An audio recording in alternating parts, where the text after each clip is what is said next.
अस्सलाम वालेकुम। आज की वीडियो में रिएक्ट करने वाली हूँ। इस्लामिक वीडियो है जिसमें हम जानेंगे कि ग़ज़वा बदर का मैदान कैसा था, उसका मकाम कैसा था। चलिए जानते हैं। शॉर्ट सी वीडियो है, वीडियो को आखिर तक लाजमी देखिएगा। चलिए देखते हैं। ये बदर का वो मकाम है जहाँ पर इस्लाम की पहली जंग कुफार मक्का से हुई थी, जिसको ग़ज़वा बदर कहते हैं। इसमें हुजूर पाक सल्लल्लाहु अलैहि वसल्लम ने अपने 300 सहाबा के साथ और कुछ जंगी सामान के साथ कुरैश के 1000 से जायद सुरमाओं को जहन्नुम में वासिल किया था, जो कि पूरी तरह जंगी सामान के साथ लेस थे। इसी मकाम पर आपकी मदद के लिए अल्लाह ताला ने फरिश्तों को जंग के लिए भेजा था। और इस मकाम पर जहाँ पर अब ये मस्जिद है, इस मकाम पर आपका खैमा था। और इस मैदान में ये जो कुआं आपको नजर आ रहा है, इस कुएं में अबू जहल समेत कुरैश के नामवर जंगजुओं को कत्ल करके फेंका गया था।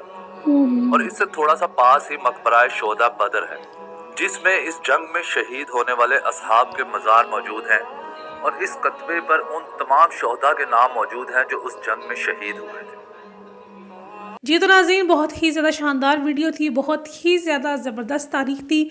हम मुसलमानों को इस्लामी तारीख जानने का शौक़ होना चाहिए और पता चलना चाहिए कि ग़ज़वा बदर का मकाम कैसा था, इस्लामी मकामात कैसे थे जहाँ पे लड़ाइयाँ हुई, जहाँ पे जंगें हुई। और आपने देखा, बहुत ही ईमान अफरोज़ ये छोटी सी वीडियो थी। कल मिलते हैं एक नई वीडियो में एक नए रिएक्शन के साथ। अपना बहुत सा ख्याल रखिएगा। अल्लाह ने के बान।